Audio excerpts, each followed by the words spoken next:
olfatorio es un nervio únicamente sensorial, conduciendo impulsos olfatorios de la nariz al sistema nervioso central, siendo clasificado como fibras aferentes viscerales especializadas. Nervio óptico. La función del nervio óptico es transportar las imágenes que recibe por el sistema visual, transformándolas en impulsos nerviosos hacia el cerebro, donde serán procesados. Nervio oculomotor. Tiene una función motora y parasimpática. Es uno de los nervios que controla el movimiento ocular y es responsable del tamaño de la pupila. Nervio troclear. Es un nervio craneal pequeño que tiene una función motora ya que inerva al músculo oblicuo superior del ojo.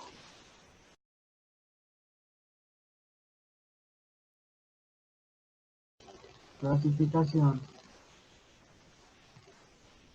Nervios sensitivos tenemos el olfatorio, óptico, vestíbulo coclear. Nervios motores, el oculomotor, el troclear, abducens, accesorio e hipoglosas. Y finalmente los nervios mixtos, que serían trigémino, facial, glosofaríngeo y vago.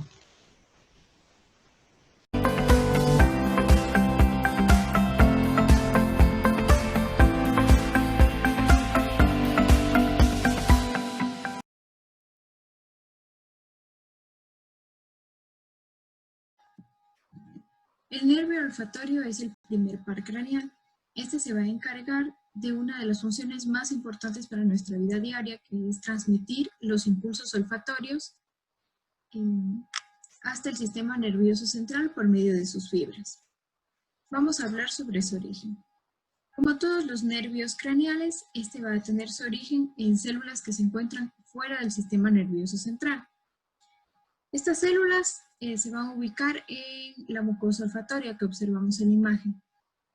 Esta mucosa olfatoria va a cubrir las paredes tanto laterales como mediales de las cavidades nasales y se va a extender desde la lámina cribosa del hueso etmoides hasta el borde inferior del cornete nasal superior. Estas células van a formar un ganglio que podemos observar en la imagen. Es muy similar a un ganglio espinal. Y este axón va a constituir lo que se denomina el nervio olfatorio. La zona sensorial de la mucosa se va a denominar región olfatoria o pituitaria amarilla. Vamos a hablar sobre su trayecto y relaciones.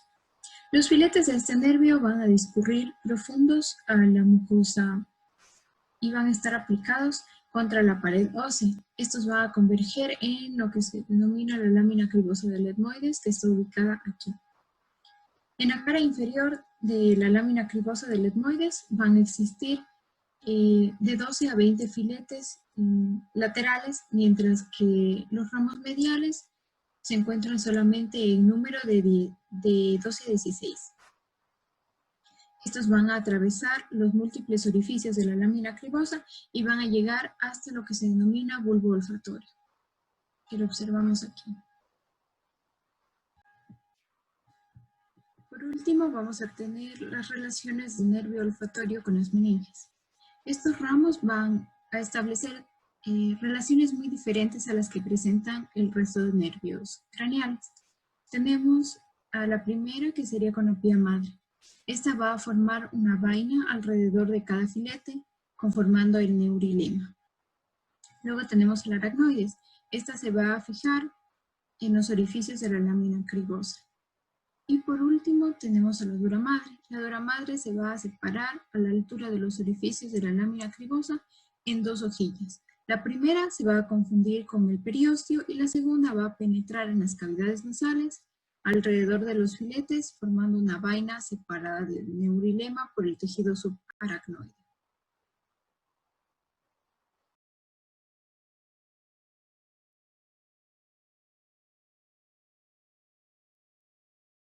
A continuación vamos a realizar la exploración del nervio olfatorio.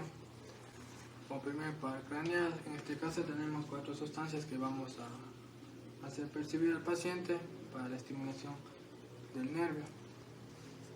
Le pedimos al paciente que cierre los ojos y que se tape una de las dos fosas nasales. Entonces procedemos a estimular con la siguiente sustancia, de esta manera, y le pedimos que reconozca qué sustancia es. Perfecto. Continuamos con la siguiente sustancia. De igual manera,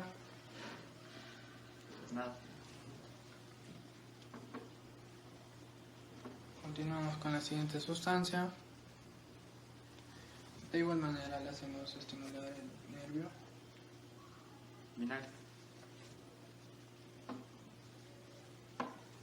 Y finalmente con esta sustancia. Canela. Ese sería el procedimiento para estimular el nervio olfatorio.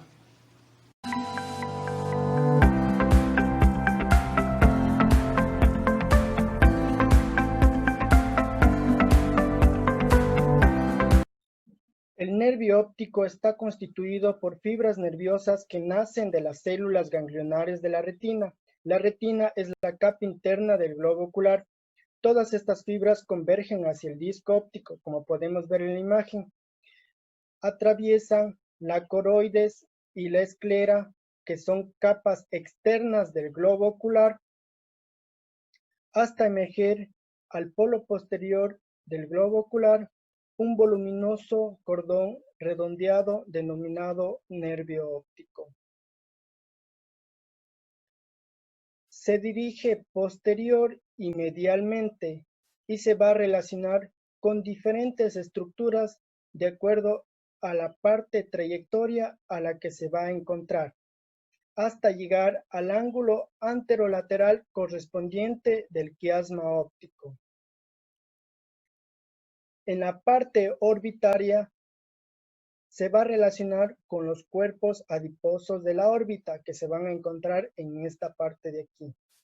De ahí se va a relacionar con la arteria oftálmica, con el nervio, la vena oftálmica superior, la vena oftálmica inferior, con el nervio nasociliar, con el nervio oculomotor, con el nervio abducen, con los ganglios ciliares y vasos y nervios ciliares. En el vértice de la órbita, el nervio va a estar rodeado por los orígenes de los músculos rectos del ojo, como podemos ver en la imagen, y de ahí va a entrar al conducto óptico, que es este de aquí. En esta parte del conducto óptico se va a adherir a sus paredes por medio de vainas de la dura madre. Ya saliendo de este conducto, el nervio entra a la parte craneal, donde se va a dirigir hacia el quiasma óptico en su porción anterolateral correspondiente al nervio, estrechándose de superior a inferior en esta parte del nervio, donde debo mencionar que el quiasma óptico, sus ángulos anterolateral, son el origen aparente de este nervio. Se va a relacionar en estas partes con la arteria cerebral anterior, la arteria oftálmica y esta parte que es la arteria carótida interna.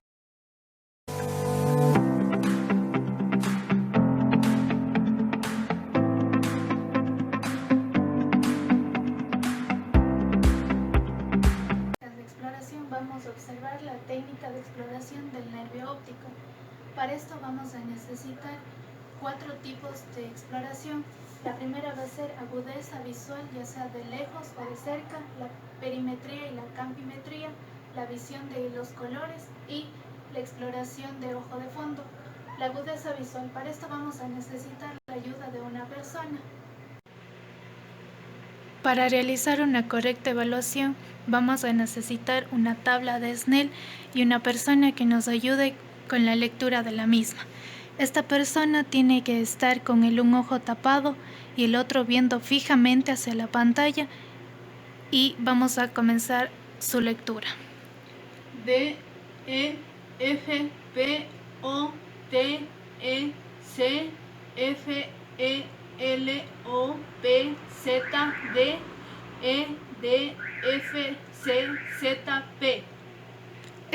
decir que esta persona tiene una visión lejana muy buena, ya que tiene 20/20. Para la exploración de la agudeza visual de cerca vamos a necesitar una tabla de Jaeger o un cuaderno con letras pequeñas, ya sea de un diario o de un directorio telefónico. A continuación, una pequeña demostración. Nervio facial y nervio intermedio. Para esta evaluación es necesario que el cuaderno tenga una altura de 30 centímetros desde la visión. Para evaluar la perimetría y la campimetría es necesario que el paciente esté hacia nuestro frente y nos vea directamente hacia nuestros ojos. Esto va a evaluar la visión o campo central.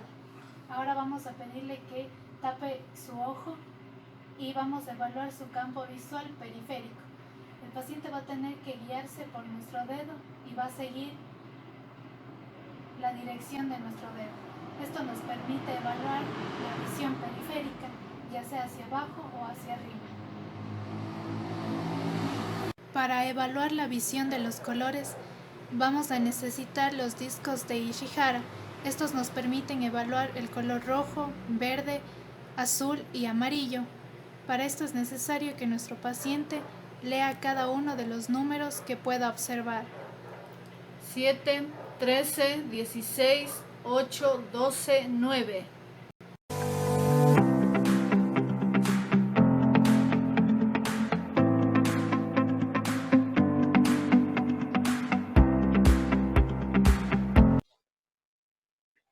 A continuación vamos a hablar sobre el par craneal 3, que está conformado por el nervio oculomotor derecho y el nervio oculomotor izquierdo, que son netamente motores que van a inervar los músculos extrínsecos del ojo, a excepción del oblicuo superior y el recto lateral, que están inervados por otros nervios.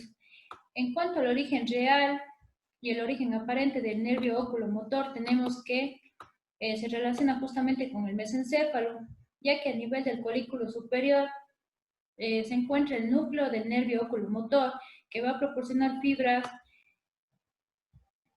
que se van a juntar para formar filetes radiculares delgados que van a atravesar todo lo que es el tegmento del mesencéfalo y van a formar un tronco común que es el nervio oculomotor propiamente dicho. En cuanto al trayecto, va desde el pedúnculo cerebral, que se encuentra aquí en el mesencéfalo, luego va a pasar el nervio lateral a las apófisis clinoides posteriores del esfenoides y también va a pasar superior al dorso de la silla del esfenoides para introducirse en el seno cavernoso, donde se va a relacionar con los nervios troclear y el nervio oftálmico del trigémino. Luego se va a introducir en lo que es la fisura orbitaria superior, para introducirse luego en lo que es el anillo tendinoso de zinc o el anillo tendinoso común de los músculos extrínsecos del ojo. Ya. Luego se dividirá en sus ramos terminales, que son el ramo superior y el ramo inferior. Cada ramo va a tener, cada ramo se va a subdividir en ramos para los músculos que van a inervar. El ramo superior del nervio oculomotor va a inervar dos músculos.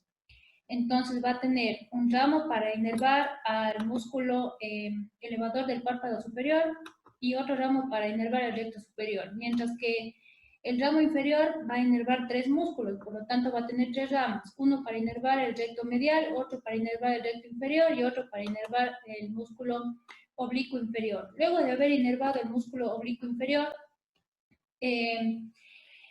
el ramo inferior del nervio oculomotor proporciona un filete delgado al ganglio ciliar para inervar el músculo esfínter pupilar y también para el músculo ciliar, ya que recordemos que el nervio oculomotor posee también fibras del sistema nervioso autónomo para estos músculos.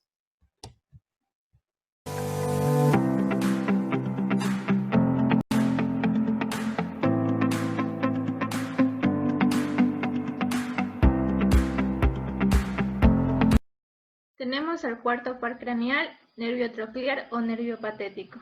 Tenemos que este va a ser motor e va a inervar tan solo el músculo oblicuo superior. Origen real y aparente. Tiene su origen en un núcleo situado inferior y en la prolongación del núcleo del nervio oculomotor. Se entrecruza al lado opuesto en la línea media y sale del sistema nervioso central a cada lado del frenillo del velo medular superior. En su trayecto se dirige lateral y anteriormente, rodeando los pedúnculos cerebelosos y luego el pedúnculo cerebral, llegando así a la base del cráneo y penetra en la pared del seno cavernoso, posterior y lateralmente al nervio oculomotor. Se dirige posterior y anteriormente por la pared del seno cavernoso. Relaciones y distribución del cuarto par craneal. En su trayecto circunpeduncular va a pasar por el espesor del tejido subaracnoideo al igual que el nervio oculomotor. En la pared lateral del seno cavernoso, el nervio primero está inferior al nervio oculomotor y superior al nervio oftálmico, cerca de su extremo anterior al seno. En la fisura orbitaria superior, el nervio troclear se localiza en la porción medial de esta fisura, lateral al anillo tendinoso de los músculos extrínsecos del globo ocular y medialmente al nervio frontal. En la órbita, el nervio troclear va anterior y medialmente bajo el techo de la órbita. Va a cruzar la cara superior del músculo elevador del párpado superior y penetra en el borde superior del músculo oblicuo superior, cerca de su extremo posterior. En las comunicaciones tenemos que va a recibir dos comunicaciones, una del plexo simpático carotídeo interno y otra del nervio oftálmico. El nervio troclear recibe del nervio oftálmico el ramo tentorial, el cual cruza y se va a ramificar a la tienda del cerebelo.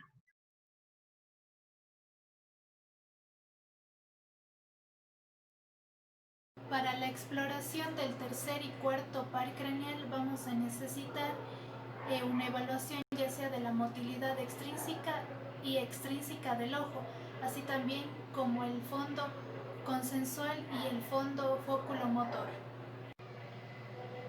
Para examinar los movimientos oculares vamos a necesitar que nuestro paciente nos mire fijamente y vamos a encontrar si estos glóbulos oculares se encuentran simétricos. Observamos si el globo ocular está simétrico y vamos a hacer una pequeña prueba. Vamos a hacer que vea hacia nuestro dedo y el paciente tiene que seguir con su globo ocular todo lo que nuestro dedo realice.